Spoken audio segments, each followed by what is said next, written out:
আজকে বন্ধুকে নিয়ে চলে এসেছি গান বলার জন্য। বন্ধু আজকে গান বলবে, গানটা কেমন লাগবে আপনারা জানাবেন। বন্ধু শুরু করো।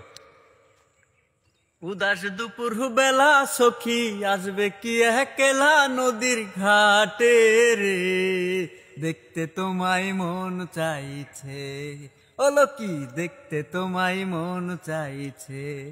উদাস দুপুর বেলা সখী আসবে কি একলা নদীর ঘাটে রে, দেখতে তোমায় মন চাইছে, ওলো কি দেখতে তোমায় মন চাইছে। একবার যদি আসো সখী জল ভরিবার ছলে, মনের কথা বলবো তোমায় বসে কদম তলে, মনের কথা বলবো তোমায় বসে কদম তলে। তুমি সকল দুঃখ ভুলে যেও নদীর প্রাণে চেয়ে, দেখতে তোমায় মন চাইছে, ওলো কি দেখতে তোমায় মন চাইছে।